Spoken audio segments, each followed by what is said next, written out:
Hello and welcome to this deep dive vodcast. It's clear that the prison system across Europe is failing. There are too many offenders entering into too few institutions which are ill-equipped to accommodate or rehabilitate them. Recidivism rates are too high. Drug abuse, mental ill health and self-harm are perennial worries, and in survey after survey, the public's faith in the prison system shows little sign of improving. And yet, much of the political response to crime and punishment is still driven by a prison works mindset. So, how would a human rights-based approach to criminal justice work? Would it be effective in deterring crime? And could it deliver us societies in which the fear of crime and the allure of ever harsher retribution are significantly reduced? With me to discuss these questions is Adam Scott, a criminologist and PhD researcher based in the United Kingdom. As part of a long and varied experience, Adam was part of a pilot scheme that implemented the youth restorative disposal. This looked to divert first-time low-level offending children away from criminal justice measures and instead intervene with restorative justice. Adam has sharp views on the relationship or lack of between critical ideologies, administrative policy formulation and policy delivery, and I'm delighted to be talking with him today. Adam Scott, welcome to this Deep Dive podcast. Hello Nigel, thanks for inviting me. So let's get straight into it. Adam, what's your analysis of the way retributive justice works and its effect on society? If we're talking about the kind of justice system and the way that the prison system operates, on the face value of things, it doesn't really do much to deter further crimes. As you mentioned previously, recidivism rates are astronomically high. And just to put that into context, if you were to hire an organisation to do a job and their failure rate was around that of our justice system, they probably you wouldn't have them doing that job for very long. Right. One of the defining traits of the retributive justice system, as I'll call it, is the high rates of recidivism, as you say. Why is it that the prison experience, Adam, is insufficient as a deterrent for too many offenders? What's going on that stops prison doing what the public thinks it should be doing? Well, there are different ways of deterring offenders. And I suppose the justice system tries to straddle two lines.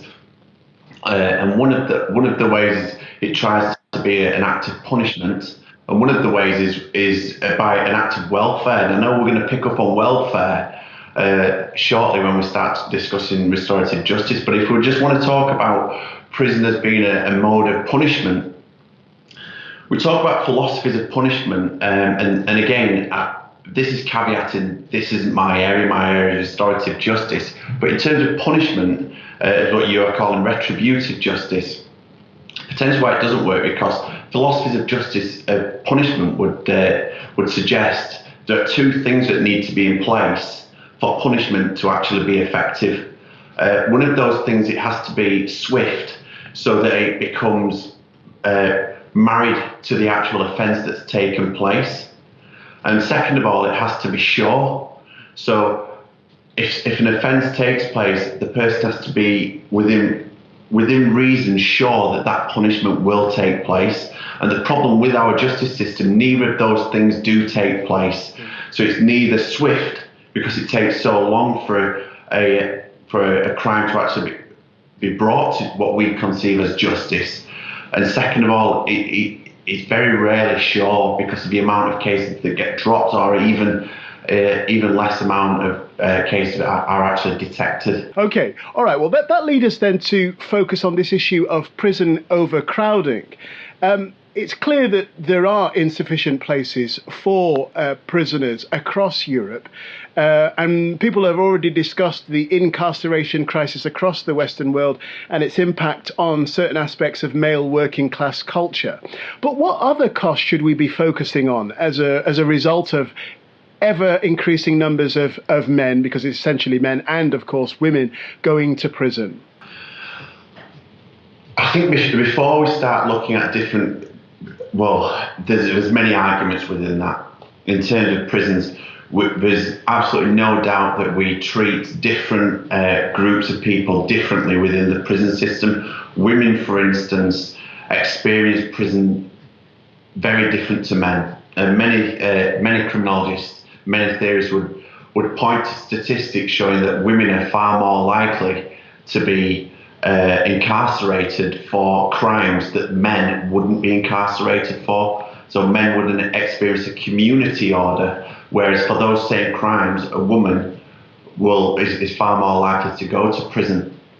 And on top of that, if you look towards quite a substantial report, the Corsten report, which documented the kind of harms that women experience in prison. So a woman's experience within prisons is even more harmful. And then beyond that, we look at the overrepresentation of ethnic minorities within prison, the overrepresentations that they experience within prison, and even further to that, other types of harm that are taking place and which is now coming to the surface, such as transsexual, transgender people and groups, and how we deal with those people when they go into prison, and the extra harms on top of the punishment that we deem acceptable as a society. These groups of people's experience further harms on top of that. But before, when we talk about that, again, as we come to restorative justice, we'll see about the problem with prison in its entirety, and I suppose its ability to actually change behaviours and form somebody at the other side who is civil and morally attuned to the rest of the righteous group, if you will. Let me pick you up on some of the points that you make in there. There tends to be a focus when we look at the criminal justice system about what the outcome will be. As you say, are we producing at the end of a prison sentence somebody with greater degree of empathy who no longer wishes to commit crime? There's also been, certainly in the UK, a debate around how we can reduce the cost, because we know that there's so many people going into prison. Do you have any data or any research that tells us whether private prisons have been a success or have shown themselves to be effective in reducing the cost of bringing people into the prison system? I don't have any data with me. As I say, prisons isn't really my primary area, but what some theorists would allude towards is the cost-cutting nature of private prisons, because their job is to make a profit. One way we know we can make profit is reduce expenses. So if we spend less on prisoners and perhaps some of the welfare and rehabilitative schemes that go into helping reform prisoners, then I would perhaps suggest that with less reformative measures within those private prisons, you'd probably see less chance of those prisoners actually being reformed. Yeah.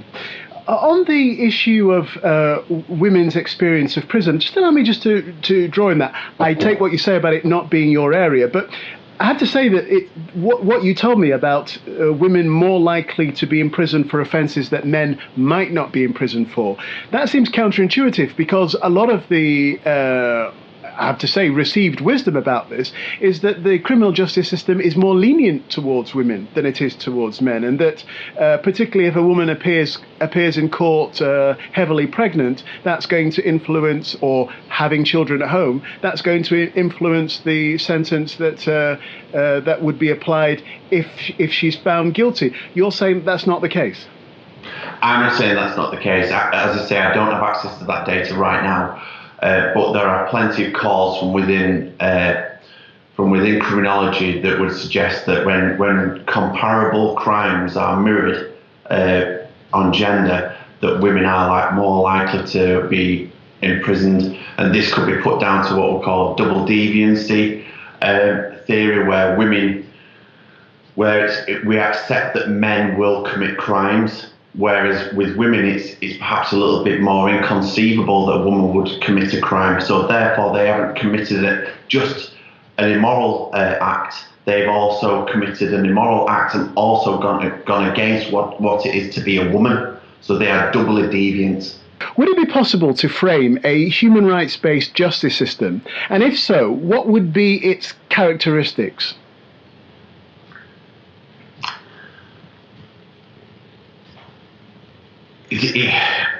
Human rights become malleable at particular points in terms of where it's how do we see a prisoner? Do we see a prisoner as leaving their human rights at the point that they commit a criminal offence?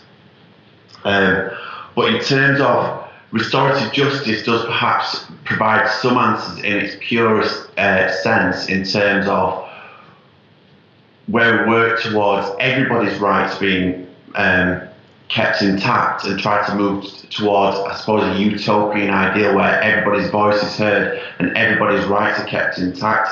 Because I suppose if we're talking about universal freedoms and human rights, the moment we lock somebody in a confined space against their will, then automatically that does become an infringement upon human rights. I'm not arguing potentially that we shouldn't abolish prisons, full stop. But from many arguments from critical criminologists, they would argue a full abolition of the penal system of incarcerating people is the only way forward towards a kind of idealistic way of dealing with criminals.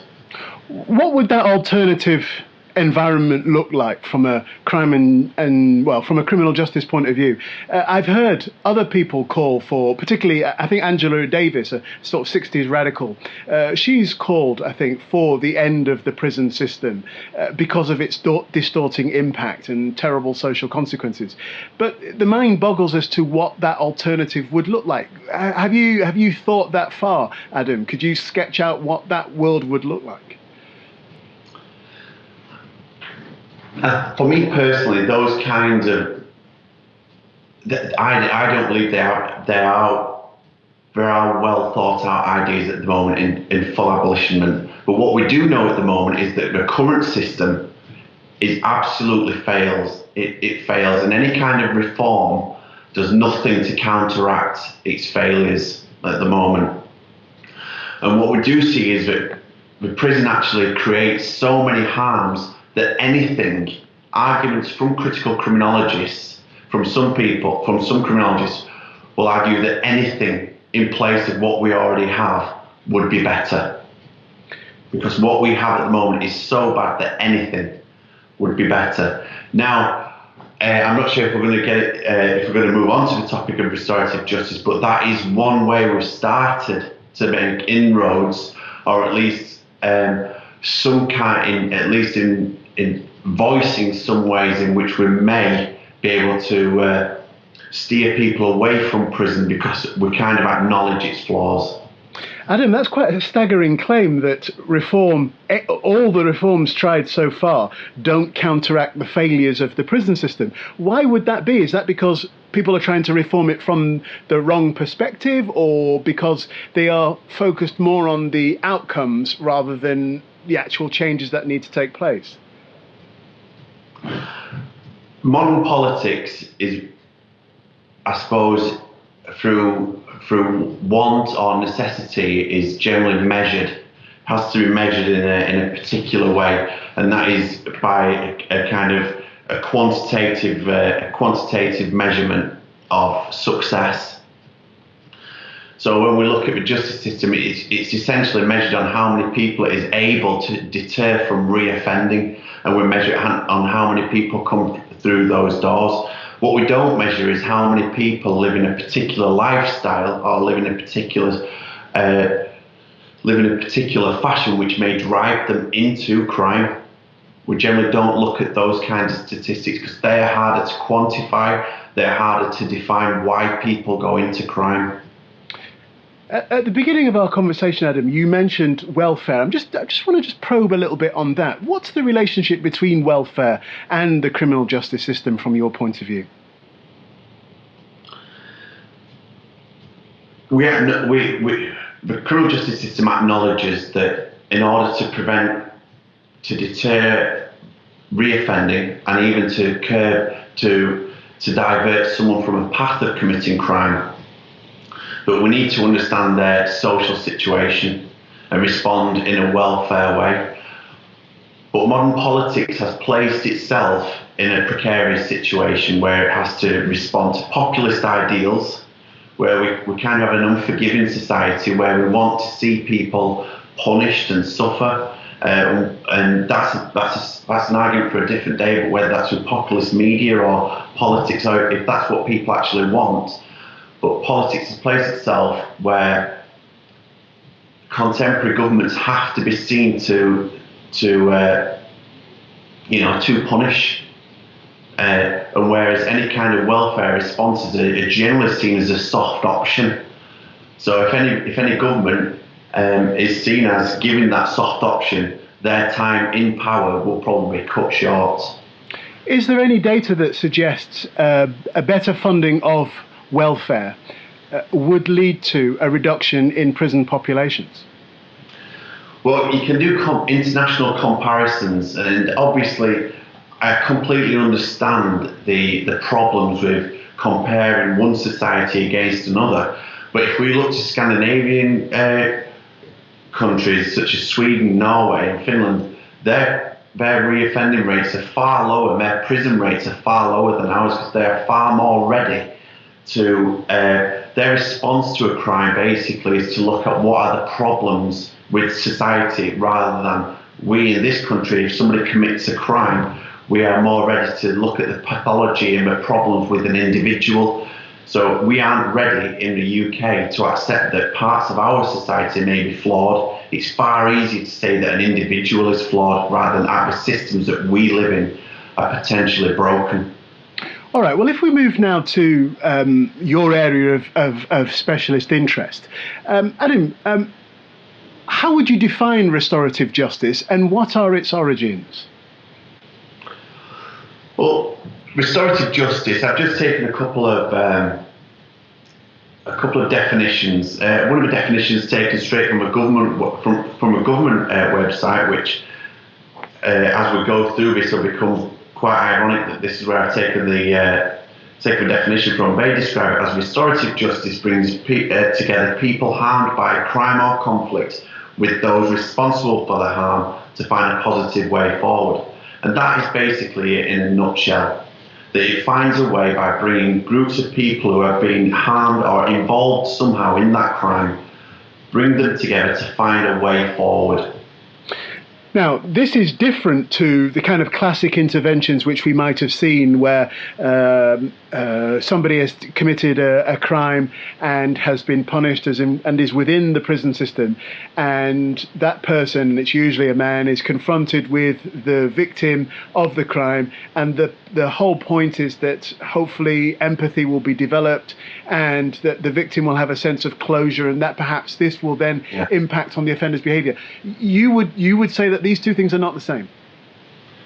Well, the kind of, I suppose the genealogy of it means that it has become the same, or should I say, the etymology of it has meant that they have become the same. So it has kind of transcended its original meaning and been manipulated into something which now fits within our current justice system. So just to make sense of that, if we're going to distinguish restorative justice, it involves three components. Those three components are the victim, the offender, and the community. And by community, I mean the direct community. And those three components are necessity for those groups to be involved in finding a way forward and communicating and restoring harms and to move them forward. And this kind of conversation, the idea should be, it puts responsibility onto the offender, so they acknowledge that they have responsibility to heal harms.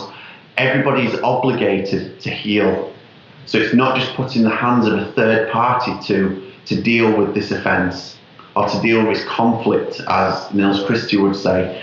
It's rather everybody engages and communicates, and everybody has their own obligations and responsibilities to do better moving forward.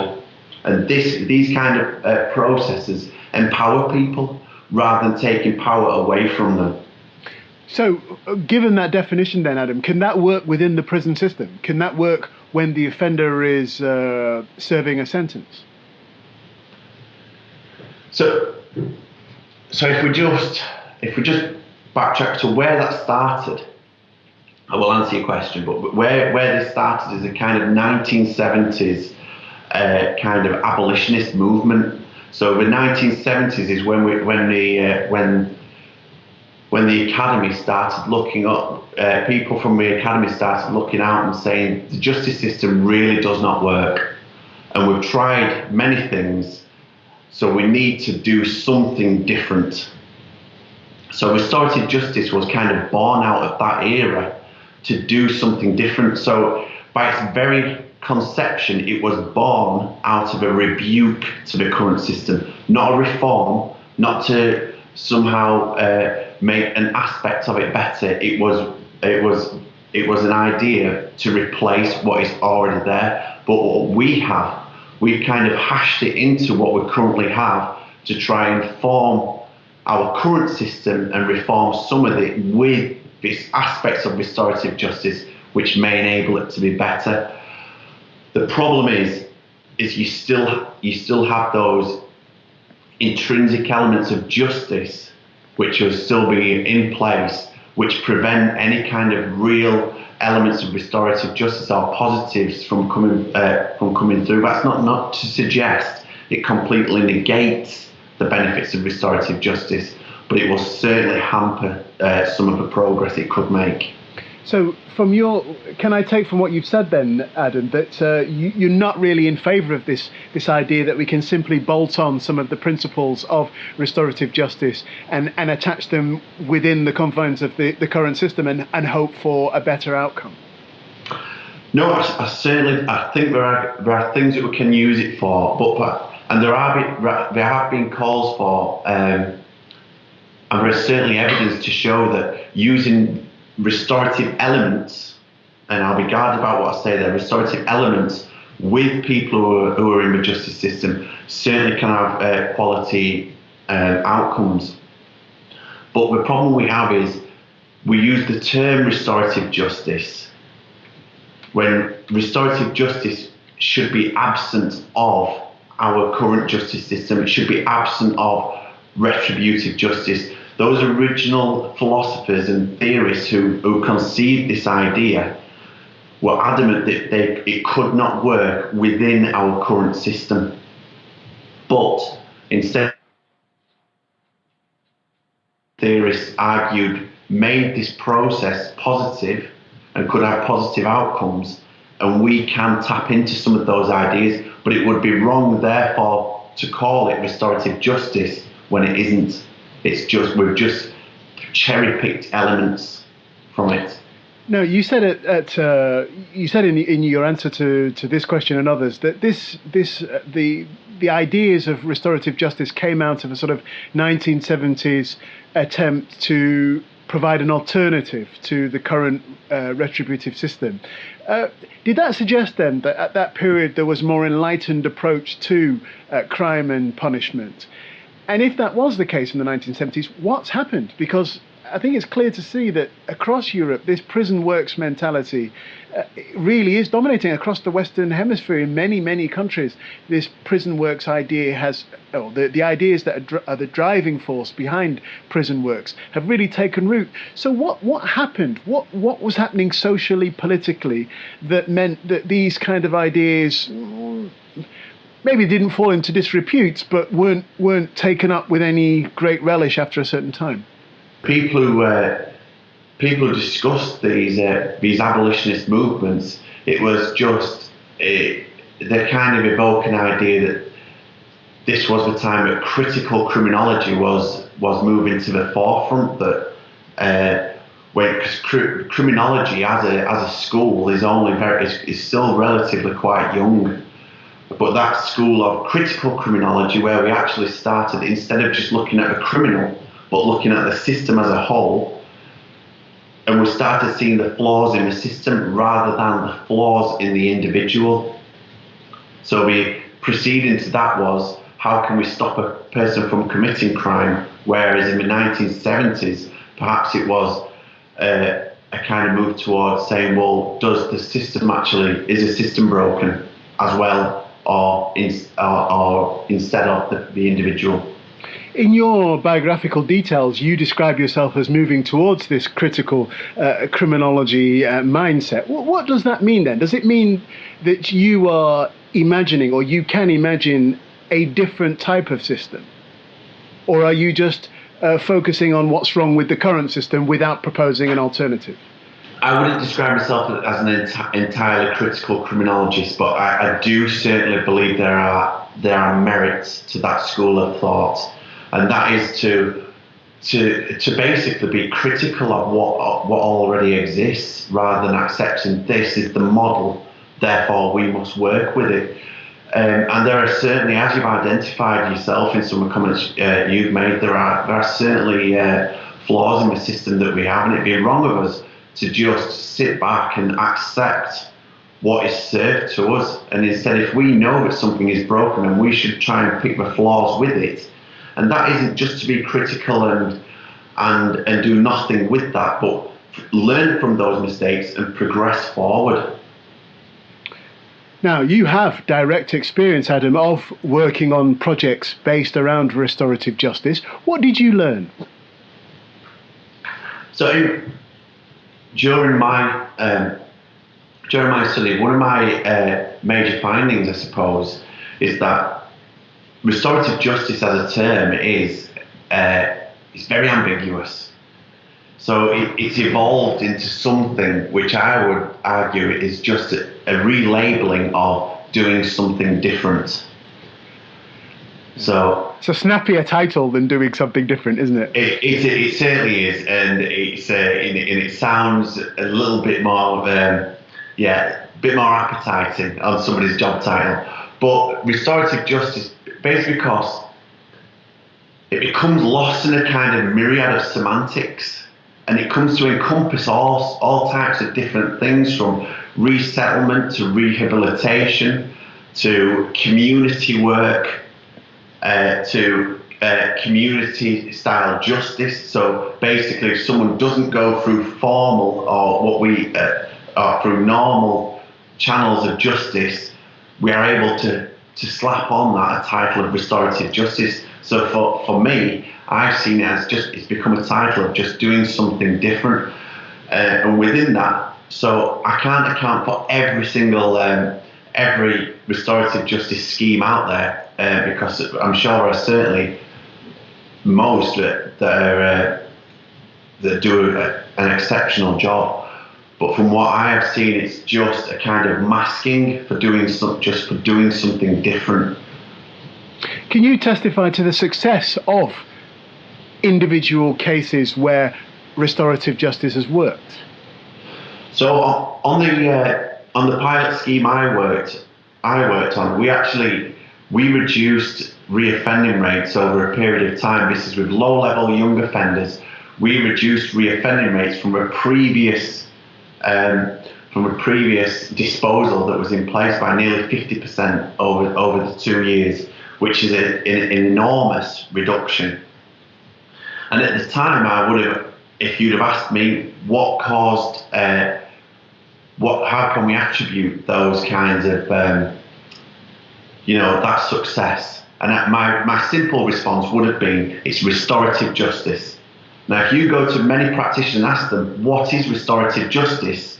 They would struggle to give you an answer. Certainly in the case where I've done my research, again, other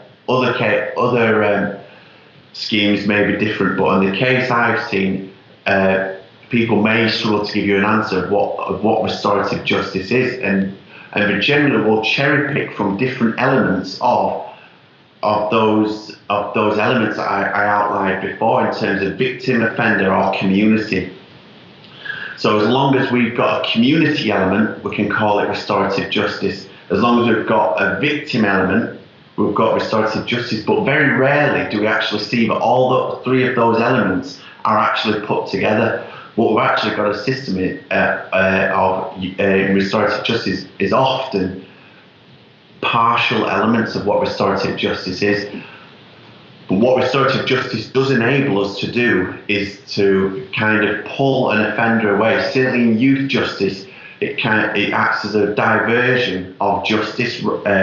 So we keep a young person away from the justice system, because we know the justice system does not do a good job. And in fact, what the justice system is likely to do is pull that young person into it and ensnare that young person almost, if we think about it in a kind of as a visual.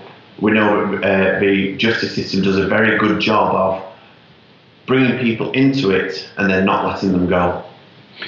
Now, when you analysed the success of that project that you were involved in, Adam, was it only successful because you had that magic triangle of the community, the victim and the offender? Or were there other things that helped to reduce the recidivism rate and to give you this sense that this was a project that was working? So on the project I worked on, interaction with any victim was minimal, and that interaction was done. This was, as with many critical theorists of restorative justice will allude to, many restorative programs happen post-justice. So this again becomes ironic in terms of the use of restorative justice. It comes post-justice. So in this case, a police officer will have detected the crime, made the arrest, but instead of that crime then continuing down a channel, a normal channel of justice, which would be a charge or going to court, this restorative program would take over. But the problem you've got there is there's already been an element of justice. The police have already been involved and the child's already been arrested. They just haven't received a formal charge. And the restorative element is often used as almost a bargaining plea that's instead of normal justice. So it's a kind of cherry. So you can either be charged or you can have restorative justice. Now, one of the prerequisites behind restorative justice and behind its design is that it should be voluntary. So people should go in there willingly because they're wanting to make a change.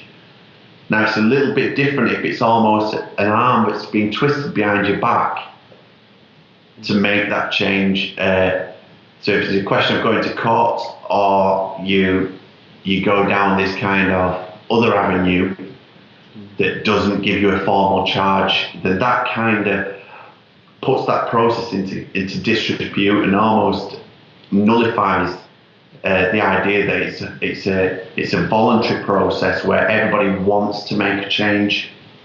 That doesn't take place. This leads us very neatly into a discussion now, Adam, about some of the weaknesses or the perceived weaknesses of restorative justice. And you've just aired one. Is there a sense that restorative justice is something that's offered to offenders of a particular social class, so that it's not so that it can be used, as you say, as a bargaining chip? Well, we tend to see it happening in two different kind of environments. One is with young people, and it kind of is as an what we call early intervention schemes, or it happens in prisons where it becomes almost post-justice. So now that in itself, if we can separate those two things, so we'll start off with the post-justice, so with the prison, so backtracking to where we're talking about prison. So we've seen some success with this idea of reframing what restorative justice means. Now, I'm not against this, but we just need to be honest about what restoration is and are we changing its definition. So if it comes post-justice, arguments there would be that we use restorative justice to work with those offenders who have already chosen they want to desist from crime. So restorative programs then become enabling. They enable those offenders who want to desist, and it gives them a platform where they can become accepted back into mainstream society. Now, the critical side of that is, again, it just accepts that unless if a prisoner chooses that we have nothing in place that kind of facilitates that desistance. But the kind of pre-crime thing with young people, what makes that more useful is the I suppose the lack of justice system. So a lot of theorists will discuss that restorative programs are better used with young people. Now, my argument towards that would be, it's not that young people respond better to restorative justice, it's rather that when we look at youth justice, there is less contemporary justice involved, if you understand what I'm saying. So we just see that it's usually pre-court, it's pre-prison, it's too much involvement from custody suites and all those things that make up the contemporary justice system. It allows what is closer to those original ideas in the 1970s of restorative justice can take place with young people, so they can re-engage with the community. Because one of the ideas of restorative justice is it takes place within the community.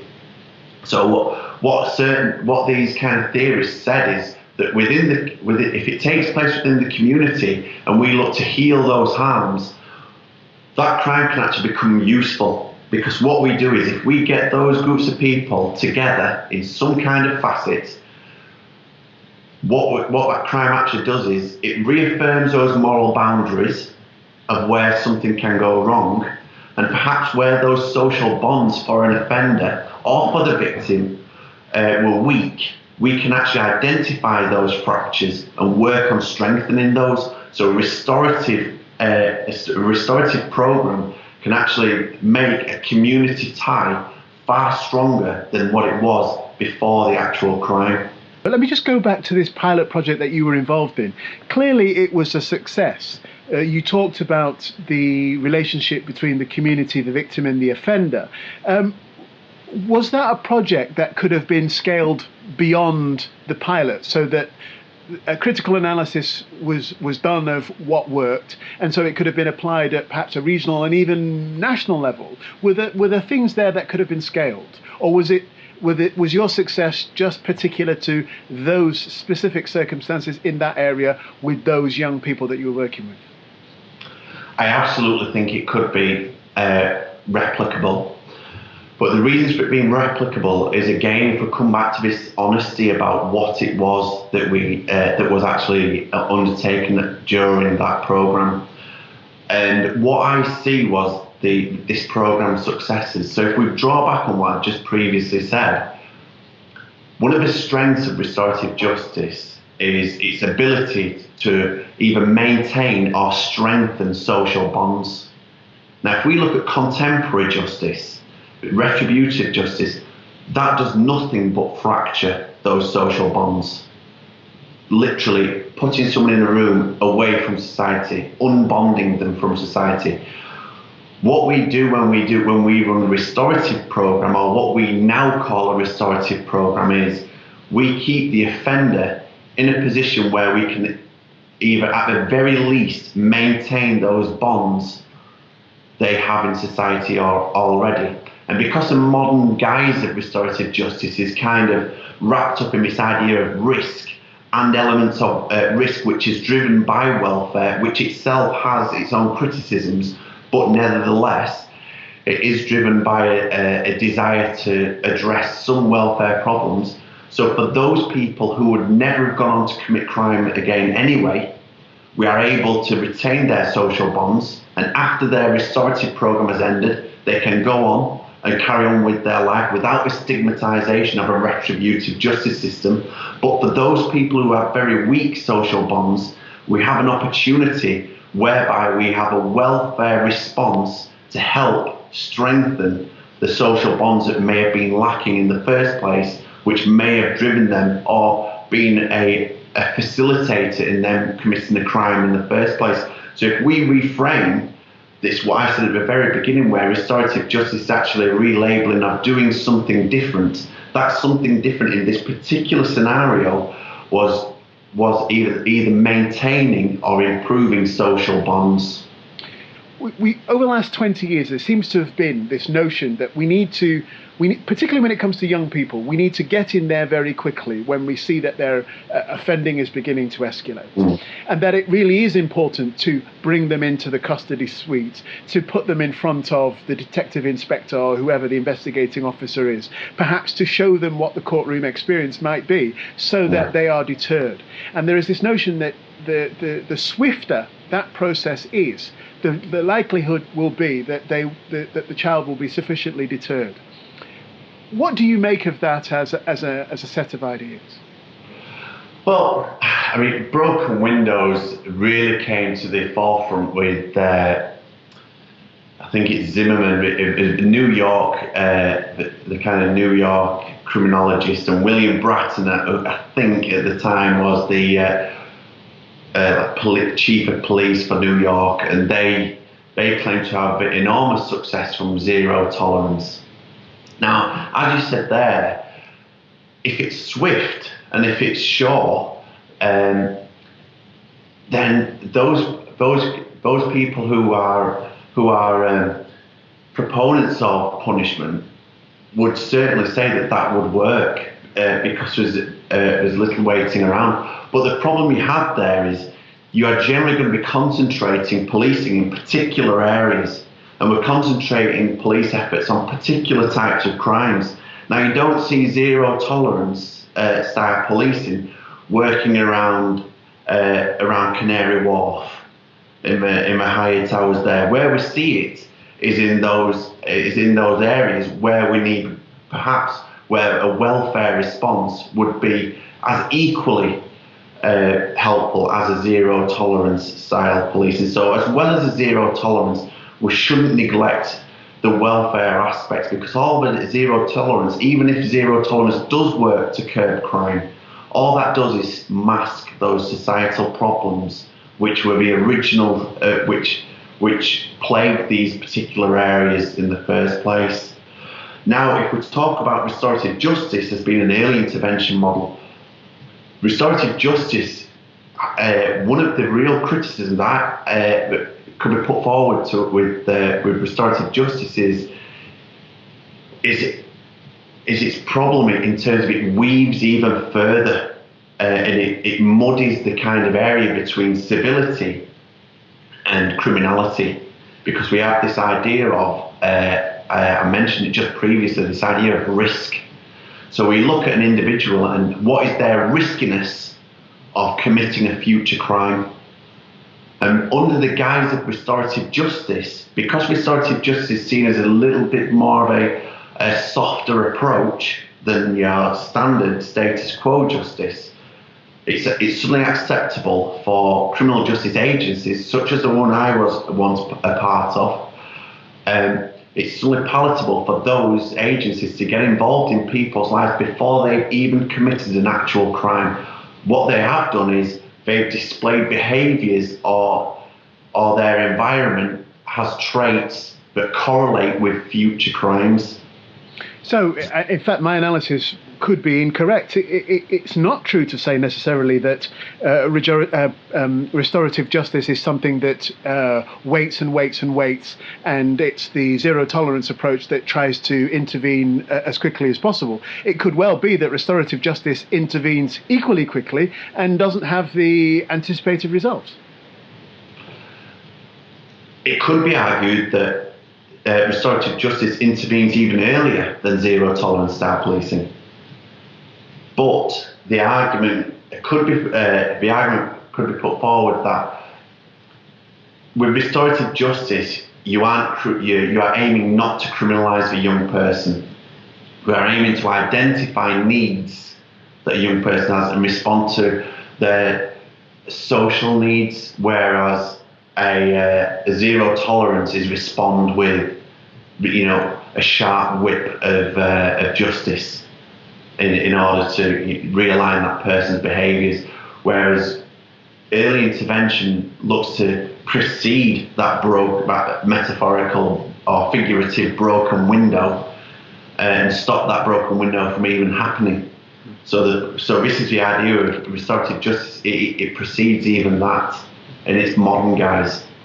Although we return to the two ideas. We've got a modern administrative understanding of restorative justice, how it's currently used, and then its original, how it was conceived originally, and it was conceived originally not to do with a criminal act potentially, but an act of immorality or a conflict, which is not necessarily is defined by crime, but conflict between one person or one group of people and another.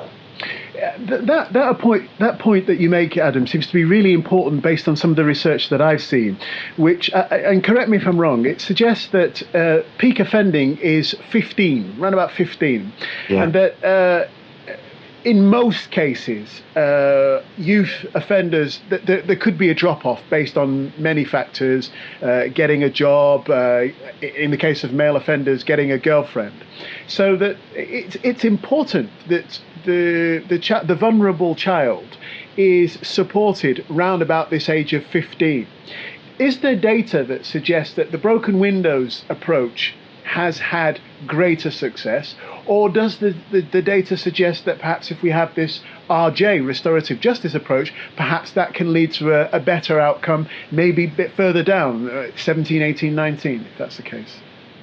What we do know is it's really hard to compare systems, because systems are often used under different cultures and over different times, so it's very hard to measure those two things together. But let me just jump in there, Adam. Why is that the case? Because I have the impression that even within the UK, where you have experience, there are different models going on in different parts of the country. So England and Wales may well favour one system over another, but perhaps in Scotland there may well be a different approach, or in Northern Ireland there might be a different approach. So do we not have sufficient data to say, well, we can come to some opinion as to which one is likely to work? Yeah, absolutely. We can make certain comparisons, but even within our own country, crime trends change from one area to another, and particularly crime. We need to understand that crime trends are trends dictated by what police are wanting to capture at that particular point in time, not necessarily what crimes are taking place.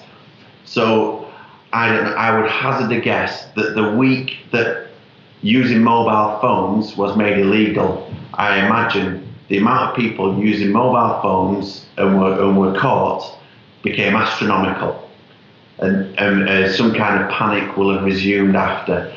But will probably be no difference to the week before. It's just the way that policing works. This seems to me an area where people, I don't wish to banalise and I don't wish to be disrespectful, but it seems to be an area where people say, well, we're not sure, we don't know, it's difficult to compare. That's not, I don't mean to misrepresent what you're saying, and I understand just how tricky an area this is. But it's also incredibly expensive for society. We the fear of crime is enormous. It's driving ever harsher criminal justice measures. We're moving to the point where we have that sort of American system where judges and magistrates feel that their hands are tied and they have to impose sentences decided by politicians rather than address measures to the specific case. So you would have thought that research, information, data going back 30, 40 years, because we have a lot of information, that we should be able to come to some conclusions. We have smart people working on this. We kind of have come to conclusions, but the problem we've got is modern politics, as I think I kind of alluded to earlier, has positioned itself into something of a precarious corner where it can no longer move. From a kind of mid-90s, crime and which party was going to solve crime became the hot topic, a kind of battle of Michael Howard and Tony Blair. Who is going to deal with crime best?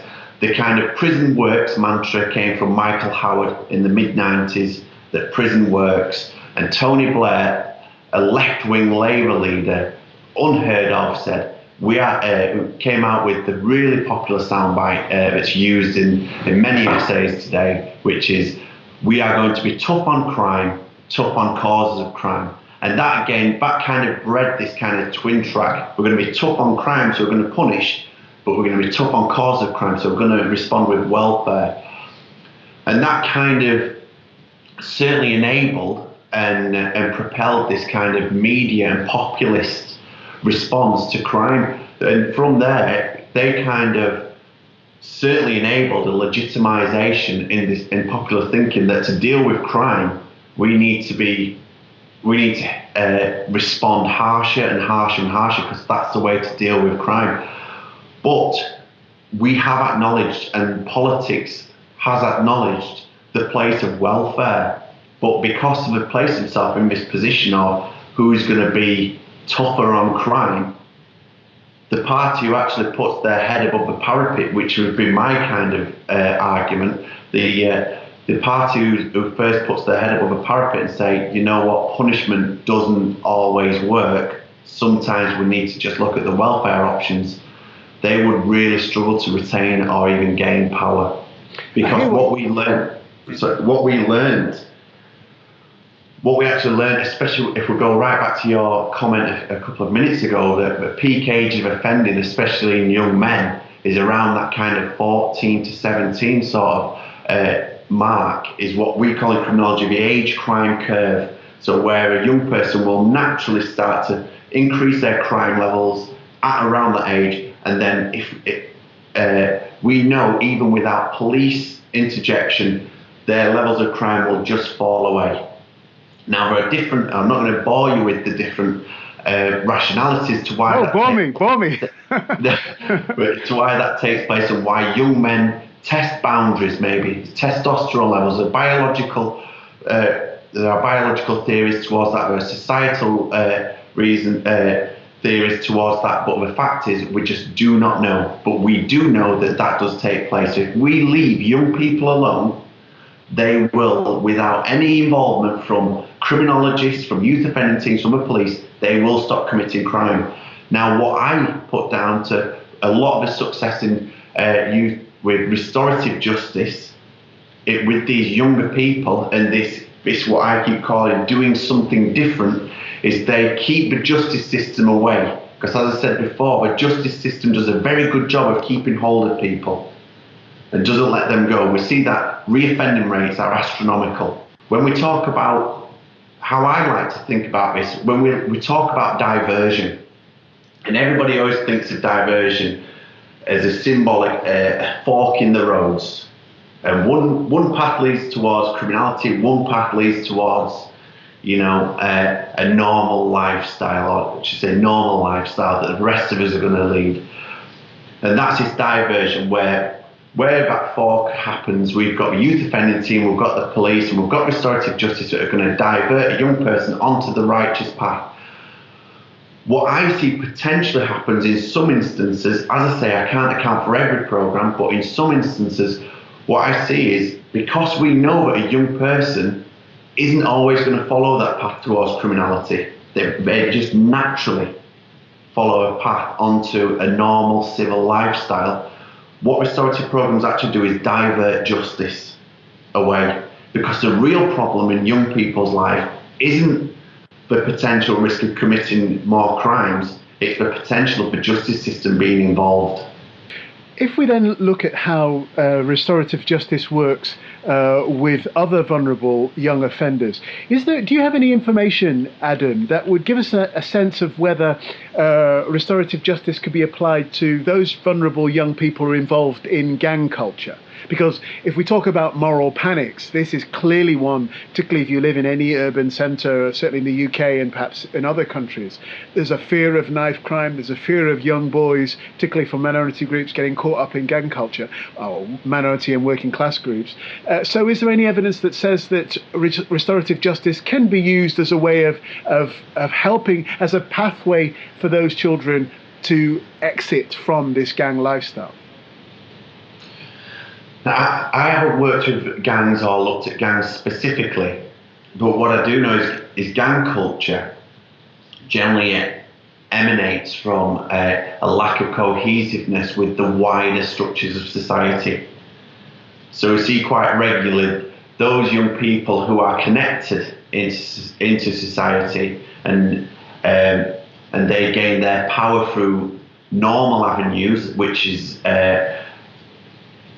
recognised pathways into the labour market, pathways into quality education, into quality peer groups, then we know that those young people are far less likely to become involved in gang culture. The people who do get involved in gang culture are those people who live on the peripheries, who aren't so connected. So those young people generally form their own connections and their own subcultures, which we have renamed gangs. So these gangs generally, because the rules don't apply to those people, because the rules of the wider structure don't work for them, because their future is kind of predestined, because their avenues into legitimate success it's not completely closed, but the chances, as opposed to a person who's born into a connected situation, is far less. So if we talk about the merits of restorative justice in terms of evoking social and improving social bonds and communication and dialogue between different peoples, then I would argue and suggest that it probably does warrant a place and possibly could help in those situations to help facilitate networks and social bonds and solidarity and common values where there perhaps aren't any originally. Now, in response to gang culture crime, that becomes a different, potentially a different matter, where restorative justice certainly could play a role, but again, we return to these arguments around punishment, and I certainly wouldn't be the person to write out a kind of short, sharp shock, if you will. This leads me to the obvious criticism of restorative justice, Adam, that there's basically a pessimism about the character of the criminal offender, and the sense that this is just an easy option. Isn't that the reason why this perhaps won't take root, and why there's perhaps less enthusiasm for the ideas around restorative justice? Absolutely. We as I've alluded to previously, as a society, we don't like to see somebody who has, in inverted commas, got off with it. We want to see, back to the old kind of adage, let them have it. That's what we want to see. And that's how we see justice unfolding, despite that we know that does not work. And actually what we're doing is we're creating more victims in the future. We still want to see justice, i.e. punishment, take place, no matter what.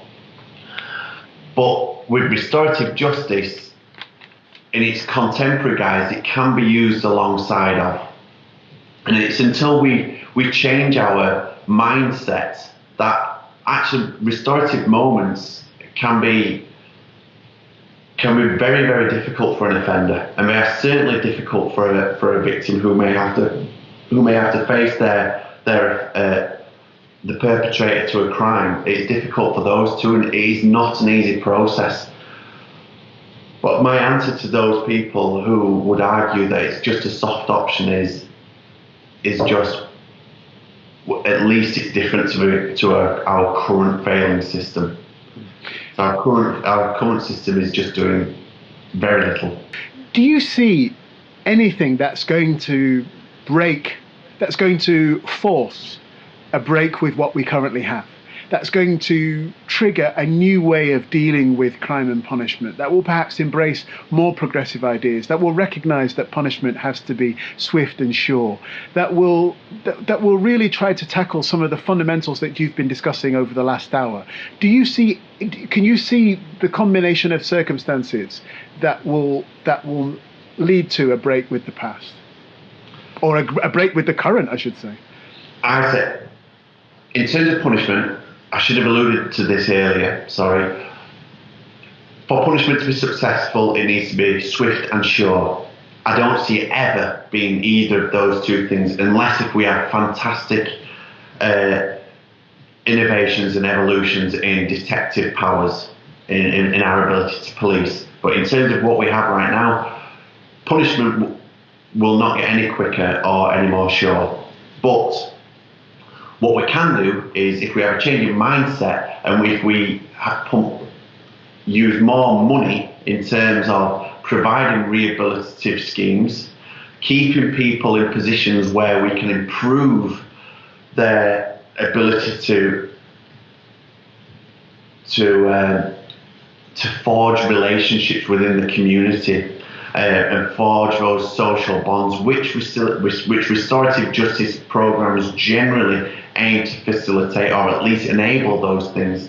And I do see a way forward for it, for elements of restorative justice to be used. We've seen within prisons, generally used as a pilot scheme, where these pilot schemes can facilitate community-style projects, and they generally do come back with some success, and they are not always a costly ventures. What we do need to remind ourselves is that the current justice system is extremely expensive, and to house somebody in prison is more expensive than to provide some kind of welfare intervention outside of a prison. Adam Scott, thank you. Thank you very much.